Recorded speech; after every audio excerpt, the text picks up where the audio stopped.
बीरबल और उसकी गाय। बीरबल के पास एक विशेष गाय थी, सफेद रंग की, बड़ी बड़ी आंखों वाली और बहुत ही शांत स्वभाव की। बीरबल ने उसे शुभांगी नाम दिया था।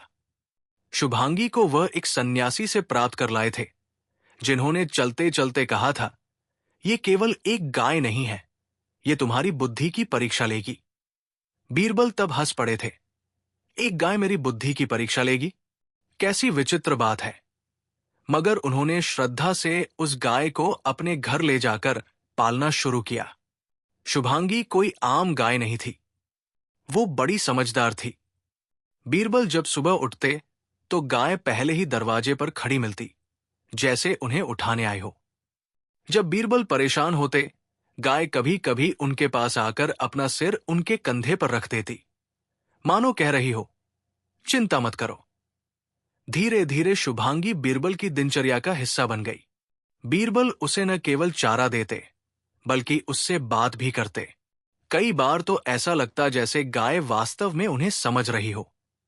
एक दिन अचानक एक सुबह बीरबल जब उठे तो शुभांगी घर पर नहीं थी। उन्होंने पूरे घर को छान मारा, नौकरों से पूछा, पड़ोसियों से पूछा, लेकिन शुभांगी का कोई अतापता नहीं।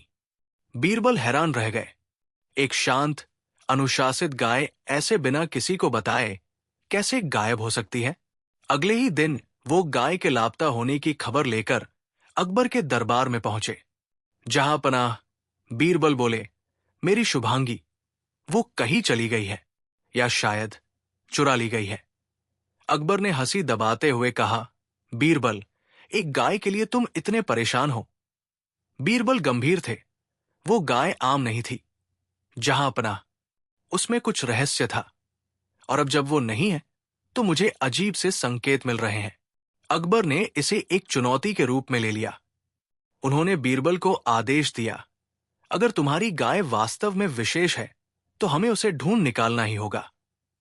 साथ ही उन्होंने मल्लिकाओं, जासूसों और दरबारी विद्वानों से कहा, इस गाय की खोज की जाएगी। तभी दरबार में खलबली मच गई। मंत्री फैजुल्लाह खां ने कहा, मुझे शक है कि ये केवल एक गाय नहीं है। हो सकता है कोई शत्रु इसके माध्यम से दरबार में कुछ संदेश भेजना चाहता हो। किसी ने कहा, क्या ये गाय मुगलों के खिलाफ जासूसी कर रही थी? किसी और ने कहा, क्या ये कोई रूपांतरित योद्धा थी जो गाय बनकर बीरबल के घर में थी? बातें अब कल्पनाओं से परे होने लगी। गाय अब सिर्फ एक जानवर नहीं रही थी, वो एक रहस्य बन चुकी थी। 2 दिन बाद बीरबल के घर की दहलीज पर एक कागज मिला, जिस पर केवल एक चित्र बना था। एक गाय का खोपड़ी, जिसके नीचे लिखा था, सत्य को केवल वही देख सकता है जिसकी आंखें गाय से मिलती हों। बीरबल चौंके। चित्र का अर्थ क्या था? उन्होंने चित्र को ध्यान से देखा। खोपड़ी की रेखाओं में कुछ छिपा था, जैसे कोई नक्शा।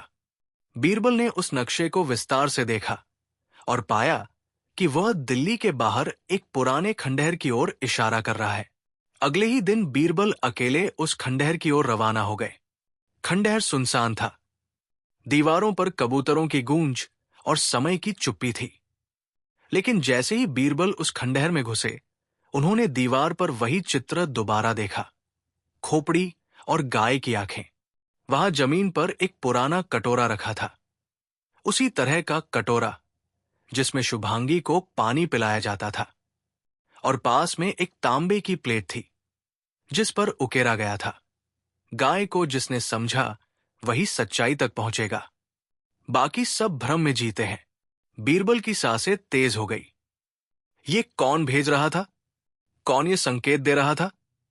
बीरबल दिल्ली वापस आए और गायों पर पुराने दस्तावेज खंगालने लगे। उन्होंने पाया कि मुगल राज्य में कई ऐसे किस्से दर्ज हैं जहां गायें कोई न कोई रहस्यमय भूमिका निभाती रही है। एक पन्ने पर उन्होंने पढ़ा, गौशास्त्र गुप्त गाय, जो संदेशवाहक थी सनातन राजवंशों के बीच। एक और पन्ने पर लिखा था, शुभांगी, एक ऐसी गाय जो केवल अपने मालिक की पीड़ा समझ सकती थी और उस पर प्रतिक्रिया देती थी। उसकी आत्मा सोई नहीं थी, वो जागृत थी। क्या बीरबल की शुभांगी वही शुभांगी थी? क्या वो गाय किसी प्राचीन रहस्य से जुड़ी थी? अब शक केवल गाय पर नहीं था, बल्कि पूरे दरबार पर था। बीरबल ने देखा कि हाल ही में एक नया दरबारी शामिल हुआ था। नाम था राजेंद्रनाथ, जिसने गाय को लेकर कुछ खास रुचि दिखाई थी। जब बीरबल ने उससे पूछताछ की, तो उसने कहा, गाय बहुत रोचक होती है। बीरबल जी, आप जानते हैं, वे प्राचीन काल में सूचनाओं को विकिरण के जरिए ग्रहण करती थी। बीरबल चौकन्ने हो गए। कोई आम दरबारी ऐसा नहीं कहता। और कुछ दिनों बाद राजेंद्रनाथ गायब हो गया। गाय की आवाज। 3 दिन बाद एक ग्वाला बीरबल के घर आया और बोला, साहब, कल रात मुझे आपकी शुभांगी की आवाज सुनाई दी। वो मेरी झोपड़ी के पास से निकली थी। उसकी आंखें चमक रही थी और उसके गले में कुछ टंगा हुआ था, जैसे ताबीज। बीरबल उसके साथ उसी स्थान पर गए और वहां मिला गाय के खुरों के निशान। लेकिन सबसे अजीब बात यह थी कि उन निशानों के साथ साथ किसी इंसान के नंगे पांव के भी निशान थे। क्या शुभांगी किसी इंसान के साथ चल रही थी, या क्या वो स्वयं इंसान में बदल रही थी? गाय या कोई और? बीरबल के दिमाग में अब संशय स्पष्ट था। कहीं शुभांगी कोई तांत्रिक प्रयोग का हिस्सा तो नहीं, या फिर कोई ऐसा प्राणी जो गाय के रूप में प्रकट हुआ था? एक दिन आधी रात को बीरबल को सपना आया। शुभांगी एक गुफा में खड़ी थी। उसके चारों ओर चिन्ह बने थे। प्राचीन भाषा में कुछ लिखा हुआ था और गाय के माथे पर उभरे थे 3 चक्र। सुबह उठते ही बीरबल समझ गए, ये सपना नहीं था, ये किसी गुप्त चेतावनी का संकेत था। बीरबल को एक आखिरी सुराग मिला। अकबर के पुस्तकालय में एक बंद किताब, जिसकी हिफाजत अब तक की जा रही थी। उसका नाम था गोचर रहस्य, गायों की प्राचीन सत्ता। उस किताब में आखिरी अध्याय था शुभांगी, अंतिम गाय, और उसमें लिखा था, वो केवल एक बार जन्म लेती है। वो देखने में गाय है, लेकिन वो सत्य, चतुराई और प्राचीन ज्ञान की मूर्ति है। जो उसे समझ गया, उसे ज्ञान मिल गया। जो उसे खो दे, वो सदा के लिए भ्रम में जीता है। बीरबल अब लगभग उस रहस्य के पास पहुंच चुके थे। लेकिन फिर गाय दोबारा दिखी। एक शाम, जब बीरबल अकबर के महल से लौट रहे थे, उन्हें रास्ते में एक गाय दिखी। वही आंखें, वही चाल, वही शुभांगी। बीरबल उसके पीछे भागे, लेकिन वो गाय जंगल में अदृश्य हो गई। उसने जाते जाते एक चीज गिरा दी, एक मोहर। उस मोहर पर वही चित्र बना था, गाय की खोपड़ी। बीरबल ने उसे उठाया और देखा, नीचे उकेरा था एक वाक्य, अब अगला अध्याय शुरू होता है। शुभांगी अब एक रहस्य बन चुकी थी, जो न तो पूरी तरह से गाय थी, न ही कोई साधारण प्राणी। बीरबल उसे खोजते खोजते अब आत्मा और शरीर के रहस्यों के भंवर में उतर चुके थे। लेकिन सवाल यह था, शुभांगी अगर वापस आई है, तो क्यों आई है? और अगर वो गाय नहीं है, तो क्या है? उस रात बीरबल बहुत देर तक जागते रहे। मोहर उनके सामने थी, चमकदार धातु पर उकेरा हुआ गाय की खोपड़ी का चिन्ह, और नीचे लिखा वो वाक्य, अब अगला अध्याय शुरू होता है। बीरबल को यह केवल चेतावनी नहीं, एक निमंत्रण लग रही थी।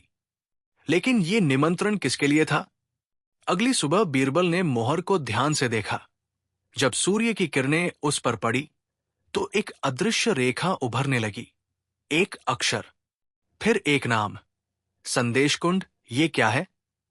बीरबल ने स्वयं से कहा, कोई स्थान, कोई तालाब, या कोई गुफा? बीरबल ने राजकीय पुस्तकालय में हर दस्तावेज को खंगाल डाला, लेकिन संदेश कुंड नामक कोई स्थान मुगल काल के मानचित्रों में नहीं मिला। तभी उन्हें एक पुरानी पोथी मिली, जिस पर लिखा था, दृष्टरहित स्थल, जहां शब्द नहीं, संकेत बोलते हैं।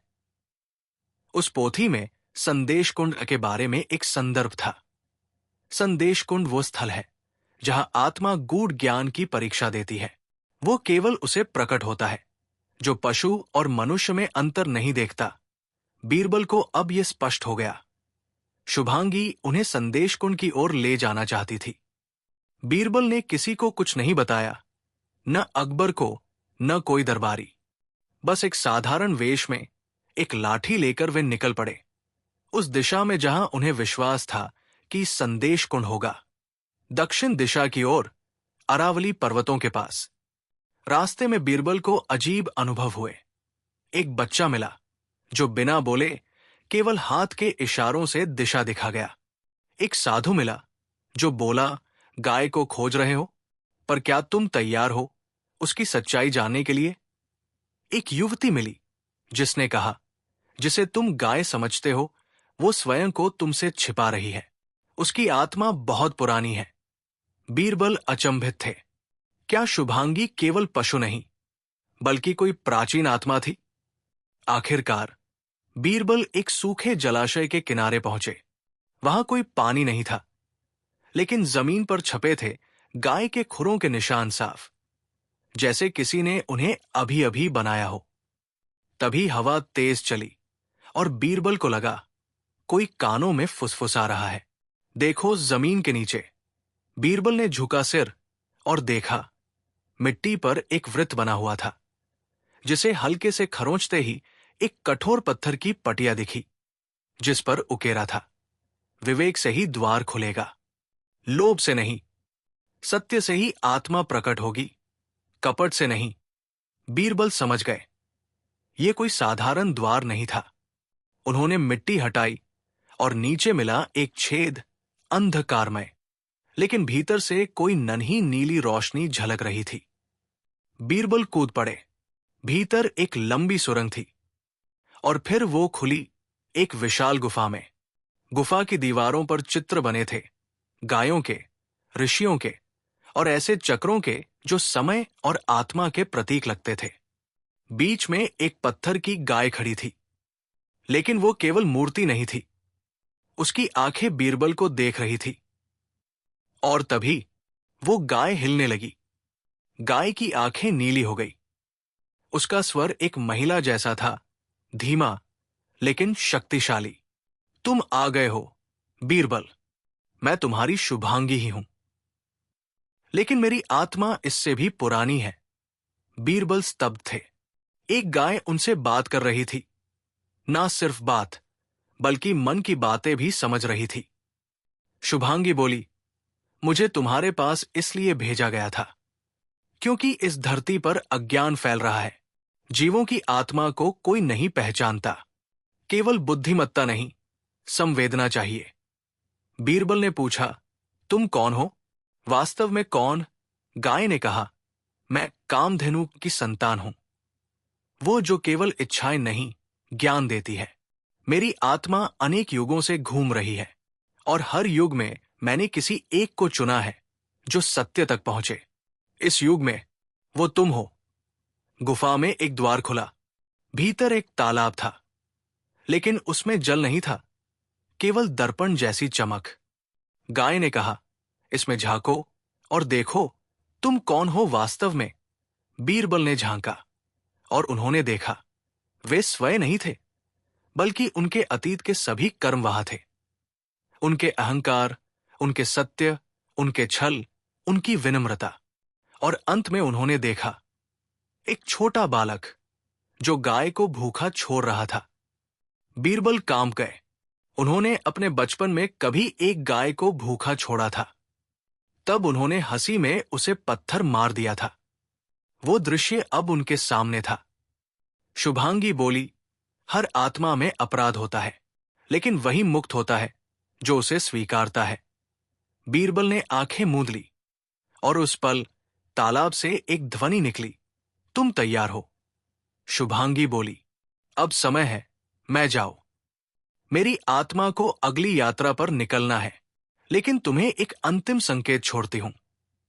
उसने बीरबल को एक तावीज दी जिसमें एक छोटी हड्डी जड़ी थी और उसके भीतर एक नाम था आर्यत्रा। बीरबल ने पूछा, ये क्या है?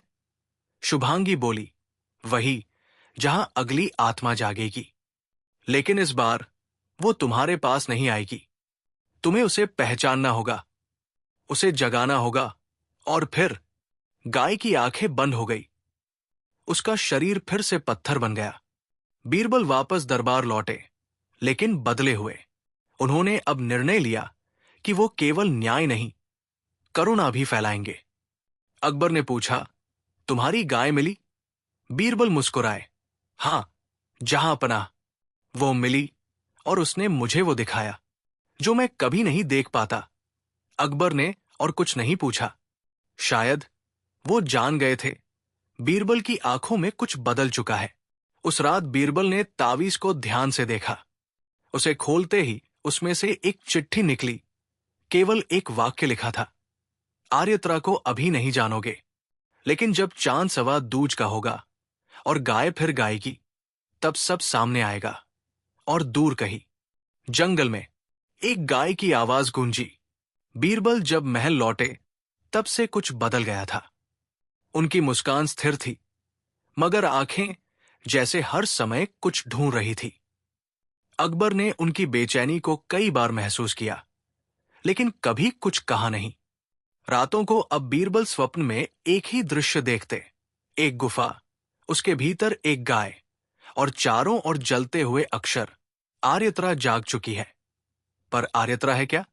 एक स्थान, एक आत्मा, या कोई छुपी हुई शक्ति? वापसी के एक हफ्ते बाद बीरबल को बुलाया गया। राजधानी के दक्षिणी गांव नरसिंहगढ़ से रिपोर्ट मिली थी।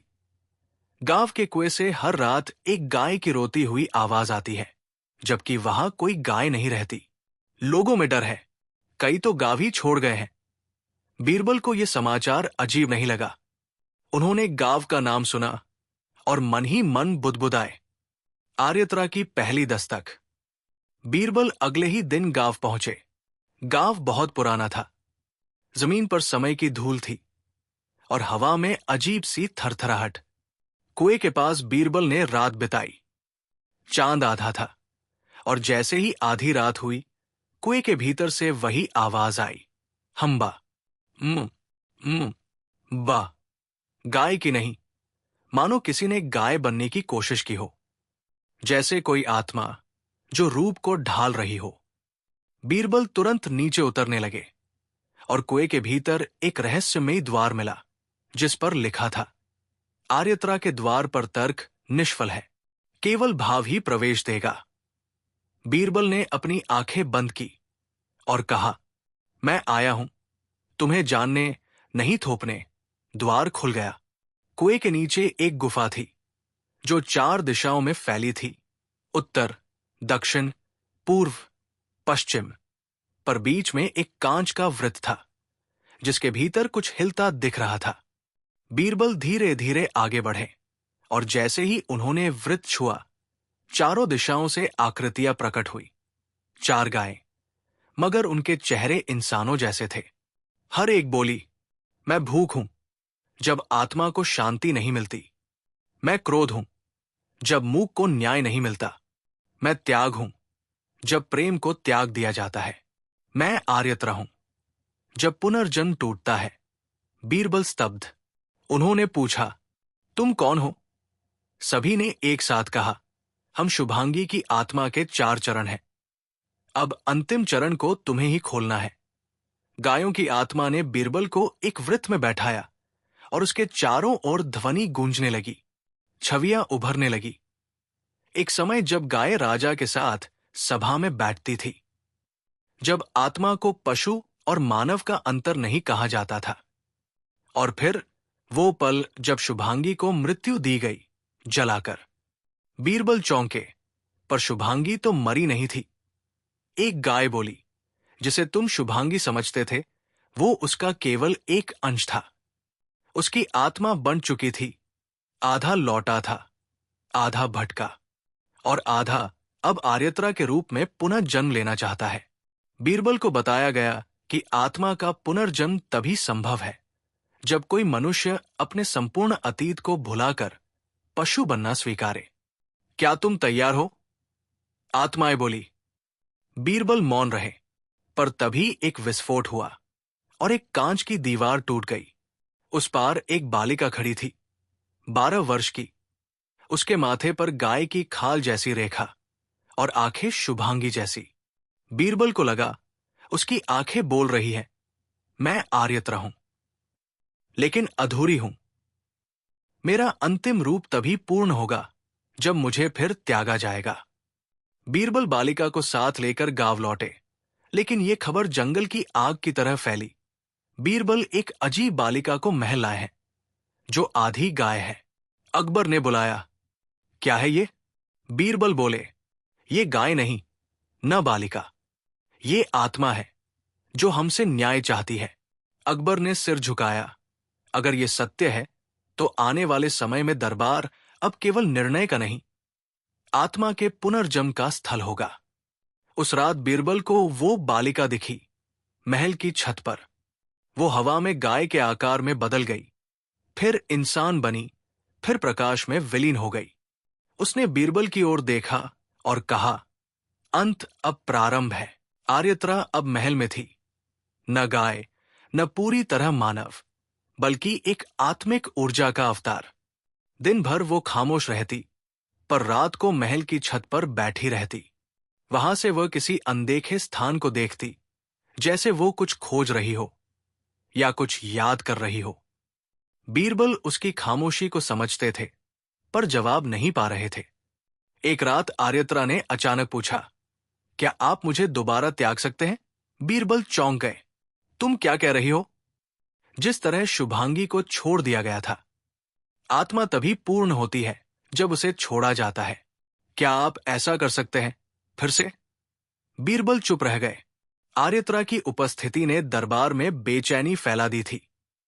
वजीर नजीब खान ने कहा, जहां पनाह, ये बालिका देवी है या दैत्य, कोई नहीं जानता। अगर ये भविष्य में कोई संकट बनी तो? अकबर ने बीरबल की ओर देखा। बीरबल ने शांत स्वर में कहा, आर्यत्रा न संकट है, न वरदान। वो एक परीक्षा है, हमारी करुणा की। क्या हम बिना जाने किसी को स्वीकार कर सकते हैं? अकबर बोले, क्या तुम उस पर विश्वास करते हो? बीरबल ने उत्तर नहीं दिया, लेकिन उनकी आंखें बहुत कुछ कह गई। एक रात बीरबल को आर्यत्रा के कक्ष में एक किताब मिली, बहुत पुरानी, चमड़े की जिल्द वाली। किताब का नाम था ऋण पत्र आत्मा का। किताब के पहले पन्ने पर केवल एक वाक्य लिखा था, हर आत्मा को अपने अतीत का ऋण चुकाना होता है, चाहे वो गाय के रूप में हो या राजा के। बीरबल के हाथ कांप गए।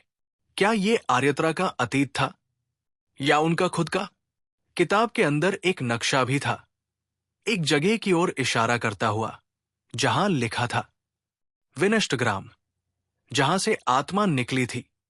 बीरबल और आर्यत्रा अगले ही दिन उस गांव की ओर निकल पड़े। रास्ता बीहड़ों और गहरे जंगलों से होकर जाता था। रात को एक पड़ाव पर आर्यत्रा ने पूछा, क्या आपने कभी किसी को मारा है, बिना मंशा के भी? बीरबल ने सिर झुका लिया। हां, एक बार। एक गडेरिये की गाय चोरी के शक में उसे दंड दे दिया गया था। बाद में पता चला वो निर्दोष था। आर्यत्रा ने कुछ नहीं कहा, लेकिन उसकी आंखों में पानी उतर आया। विनष्ट ग्राम एक उजड़ा हुआ गांव था।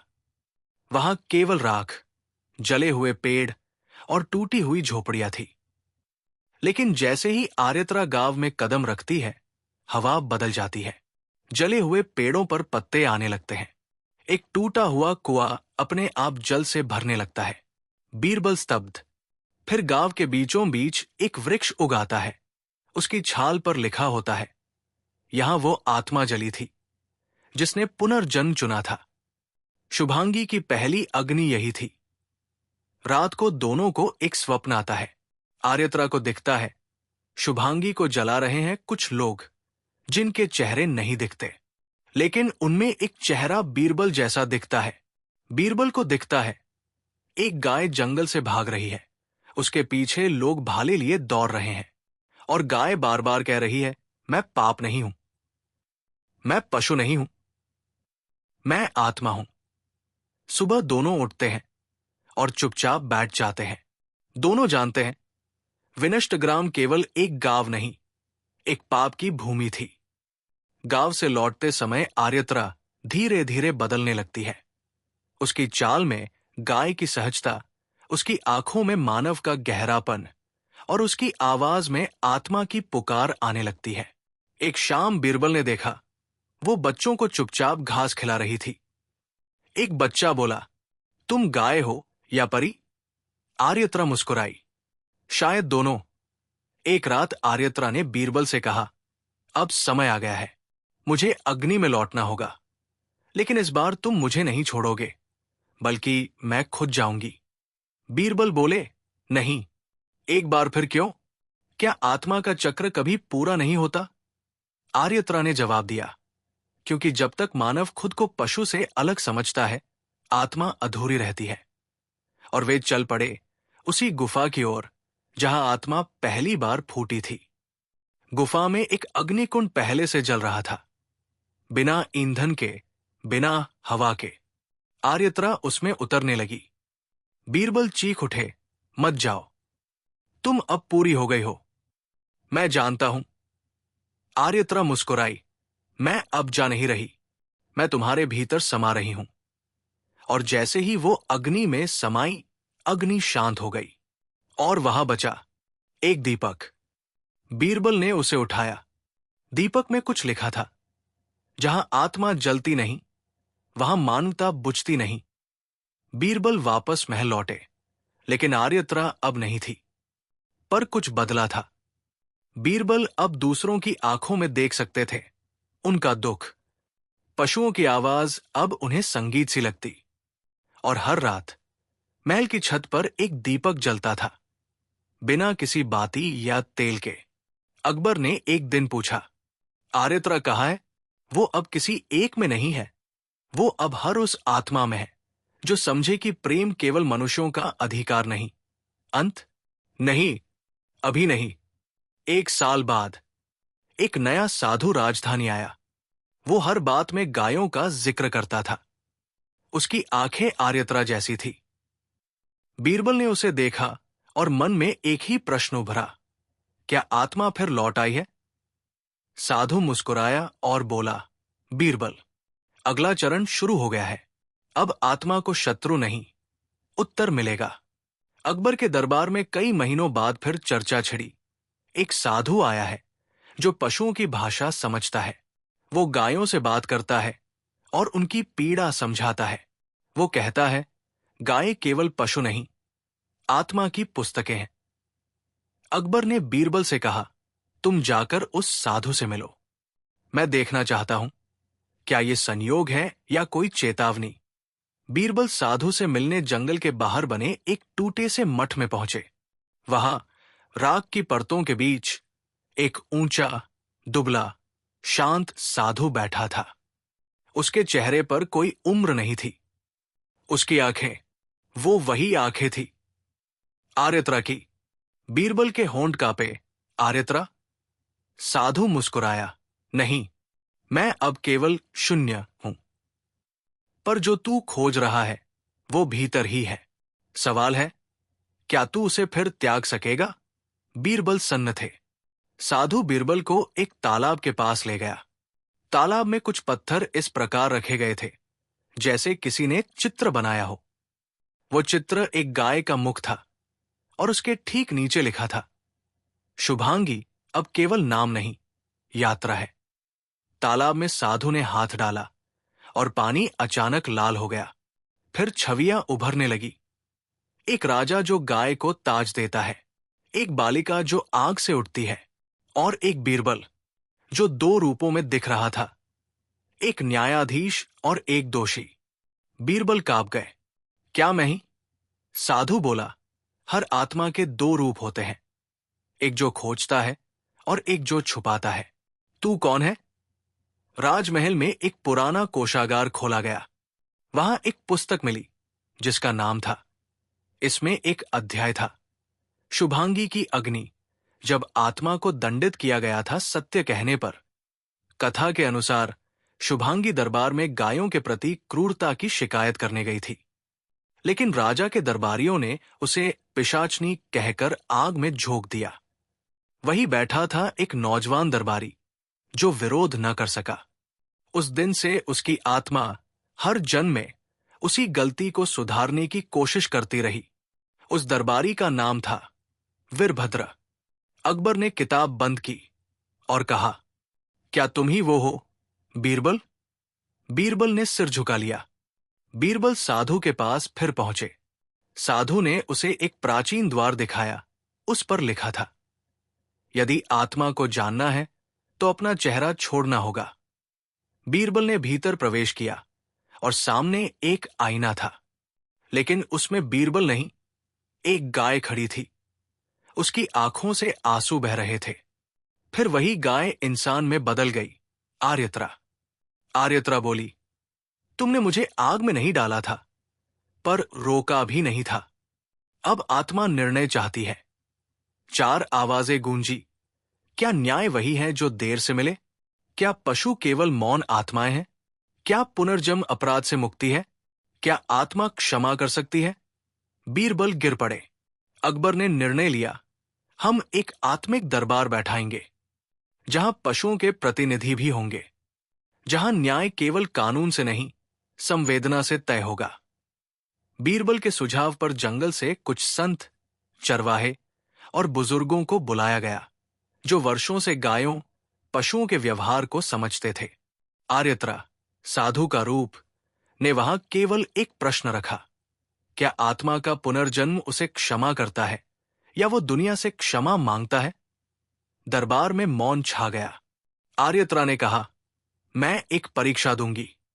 मुझे दोबारा उसी अग्नि में डालो, पर इस बार अगर मैं पुनः प्रकट हुई तो समझो आत्मा ने क्षमा दी। यदि नहीं तो मेरी आत्मा को मुक्त मानो। बीरबल ने कहा, नहीं, मैं ये दोबारा नहीं कर सकता। आर्यत्रा ने उसकी आंखों में देखा, यही तुम्हारी अंतिम परीक्षा है। एक जंगल के बीच अग्निकुंड बनाया गया। आर्यत्रा ने स्वयं आग में प्रवेश किया। चारों ओर भयंकर तूफान उठा, पेड़ झुकने लगे, आकाश में बिजली गड़की, और फिर शांत। आग बुझ गई, लेकिन अग्नि से कोई नहीं निकला। केवल एक फूल, नीले रंग का, जो पहले कभी नहीं देखा गया था। बीरबल फूल को उठाते हैं। उस पर लिखा है, जब आत्मा पूर्ण होती है वो लौटती नहीं, वो समा जाती है। 1 वर्ष बीत गया। बीरबल अब राजसभा में कम बोलते थे, लेकिन पशु कल्याण के निर्णयों में अग्रणी बन गए। एक दिन राजमहल के द्वार पर एक चरवाहा बच्चा आया। उसने कहा, मेरी गाय ने एक ऐसी बछड़ी को जन्म दिया है जिसकी आंखें इंसान जैसी है। वो बोलती नहीं, पर हर बात समझती है। बीरबल उस बछड़ी को देखने गए।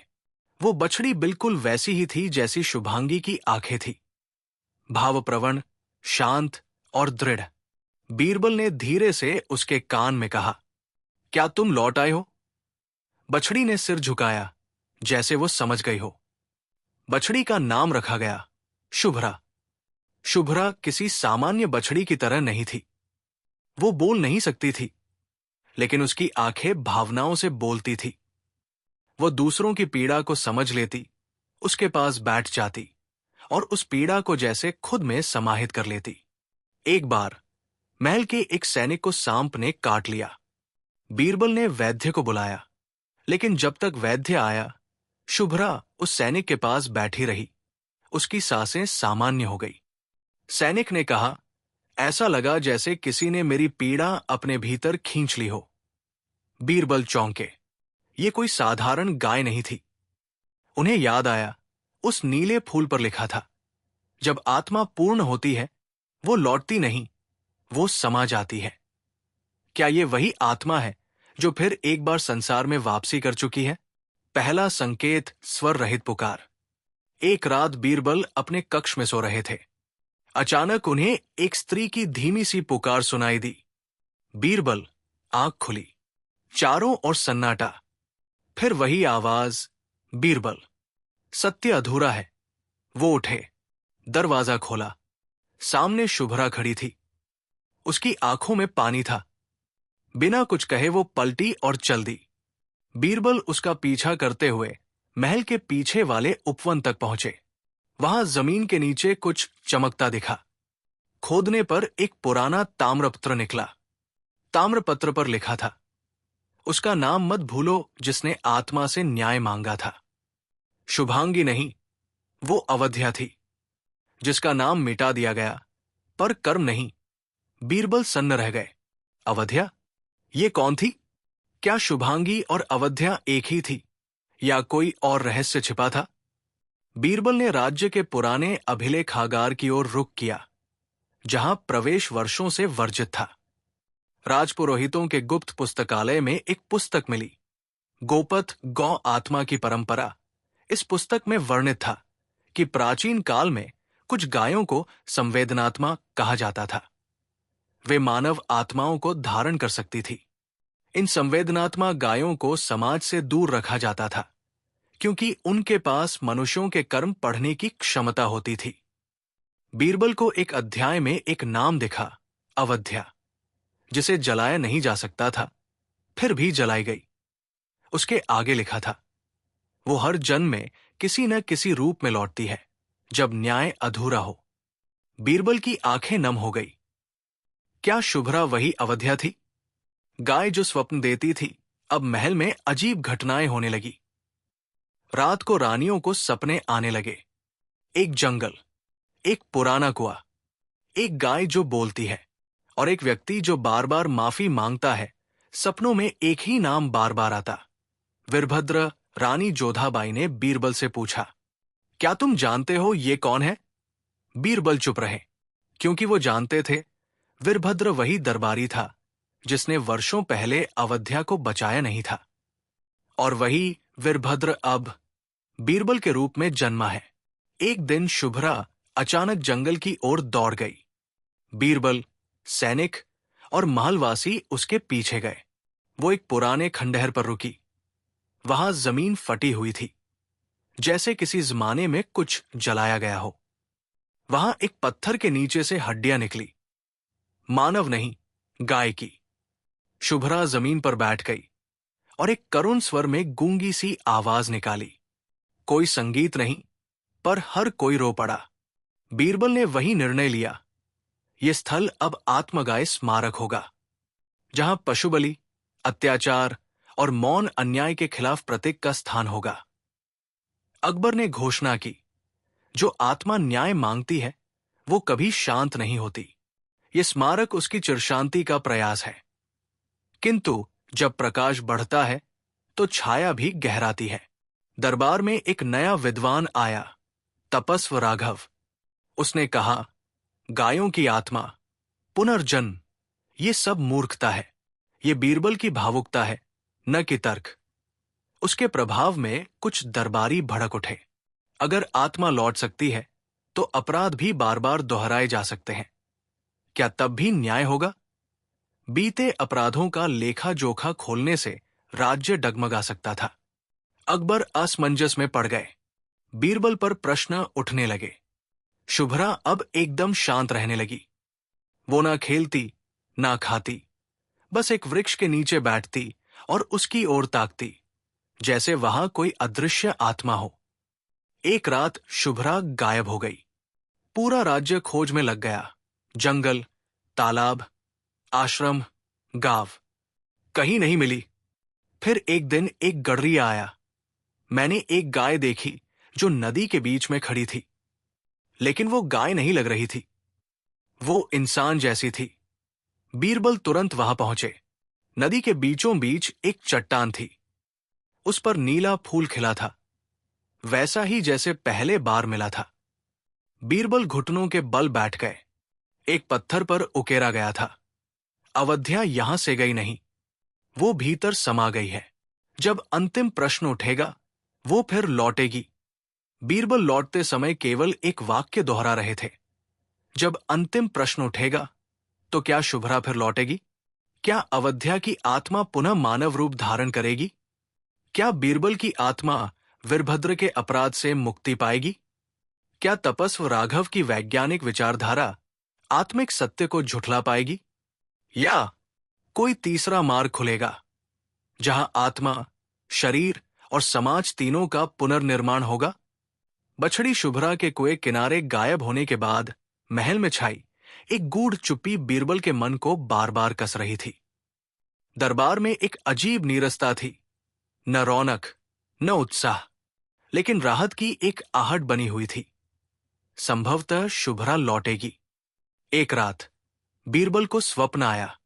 स्वप्न में नीले फूल ने एक नन्ही कली में रूप बदल लिया और कली से निकलकर एक आत्मा महल की ऊंचाइयों तक चढ़ गई।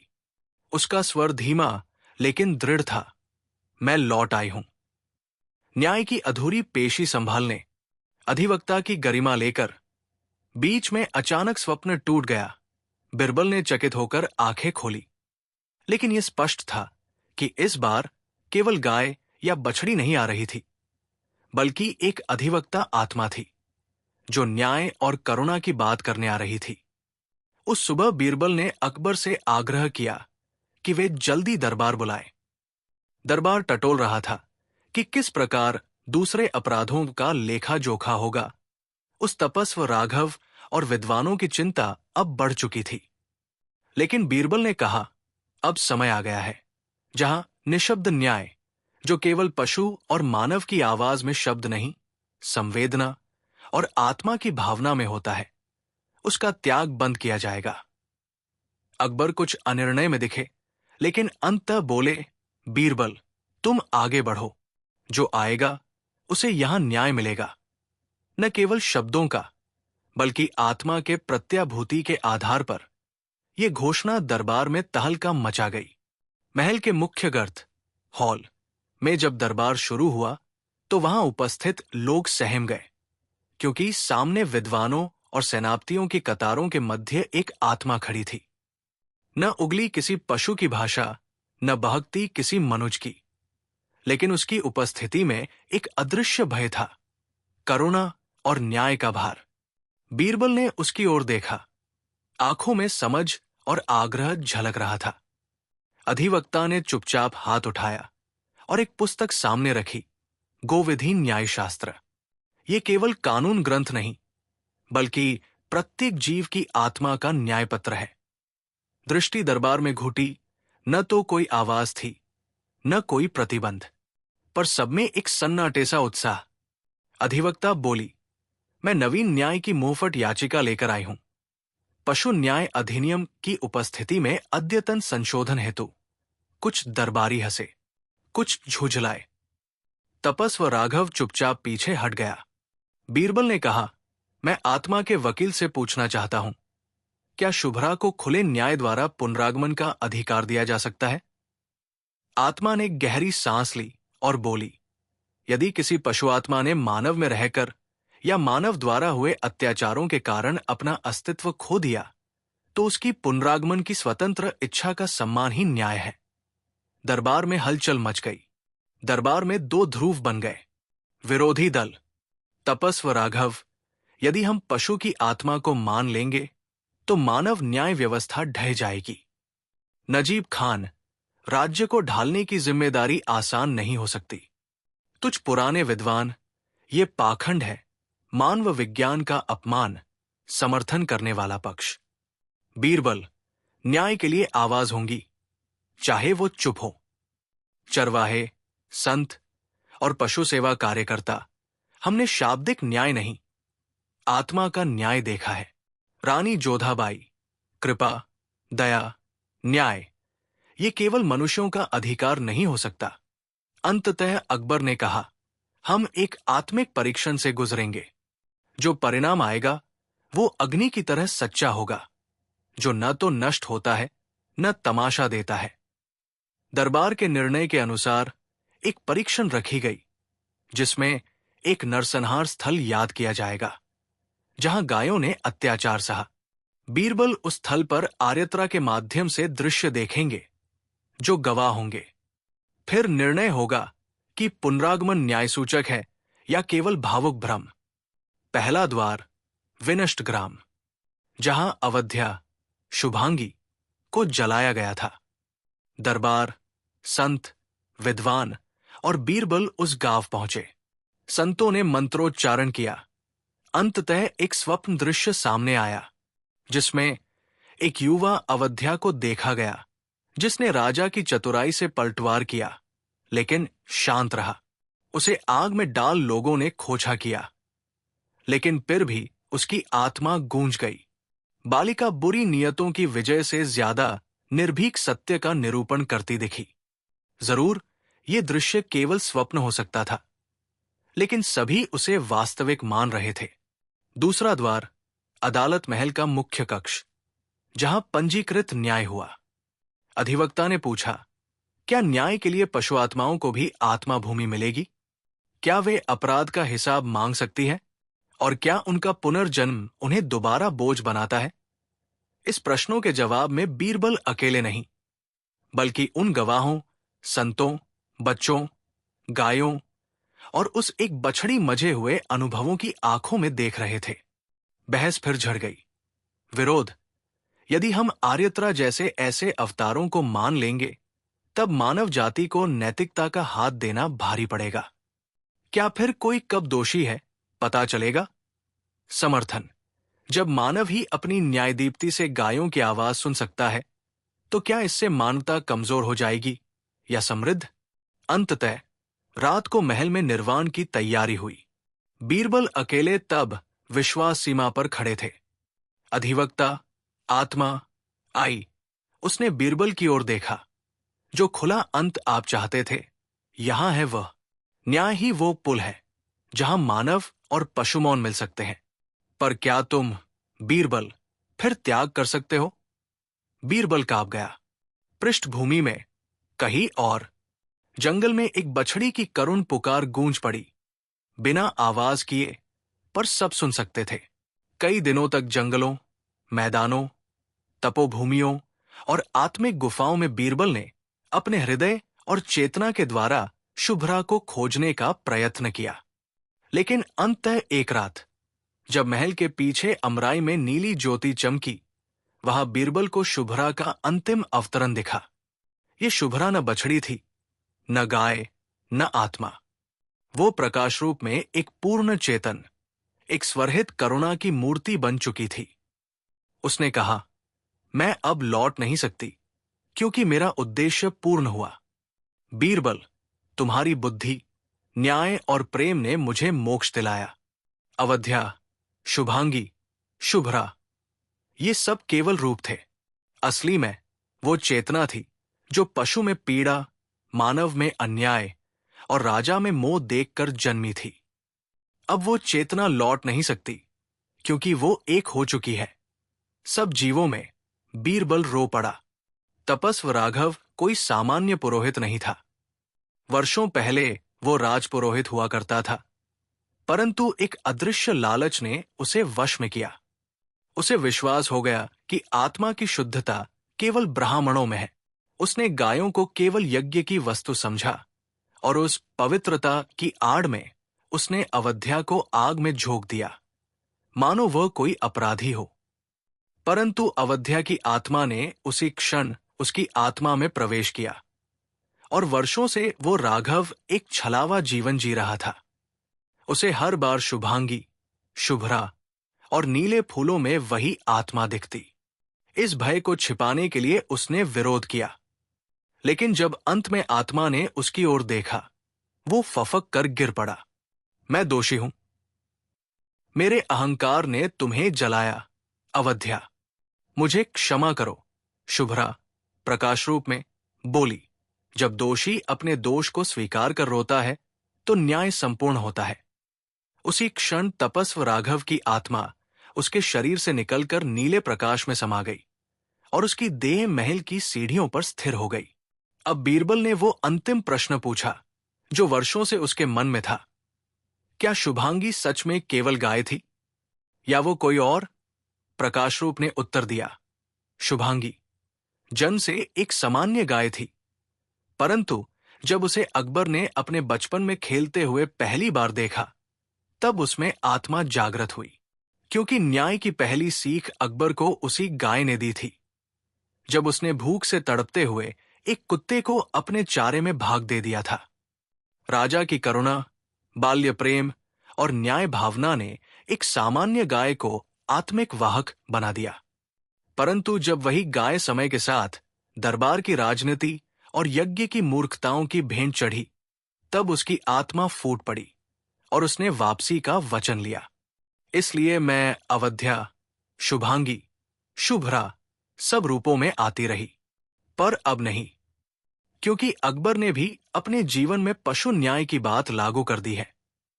अकबर ने अगली सुबह दरबार बुलाया और घोषणा की, आज से इस सल्तनत में न केवल मानवों को न्याय मिलेगा, बल्कि किसी भी प्राणी को जो पीड़ा, अन्याय या हिंसा का शिकार बना हो। हम प्राणी अधिकार न्याय निकाय की स्थापना करते हैं, जहां हर जीव की वेदना सुनी जाएगी। और इस परिवर्तन का श्रेय जाता है एक गाय को। पूरे दरबार ने श्रद्धांजलि स्वरूप महल के बाहर एक स्मारक बनवाया, शुभांगी स्मृति स्तंभ। बीरबल ने इसके बाद कोई दरबारी पद नहीं रखा। उन्होंने अपना जीवन सेवा में लगाया, पशुओं के लिए आश्रम बनाए, जंगलों में जाकर वृक्ष लगाए और अंततः एक शांत पर्वत के पास एक छोटी सी झोपड़ी में रहने लगे। मरने से पहले उन्होंने आखिरी वाक्य लिखा, जहां मनुष्यता चुप हो जाती है, वहां गाय की चुप वेदना बोलती है। मैंने उसे सुना और उसी से मैंने न्याय सीखा। कथा के अंत में महल की चुप दीवारों पर नीली रोशनी कभी भी चमकती है। कभी भी रात में कोई बच्चा सुनता है एक गाय की धीमी घंटी की आवाज, मानो कोई आत्मा कह रही हो, यदि तुम अन्याय नहीं करोगे तो मुझे दोबारा आना नहीं पड़ेगा।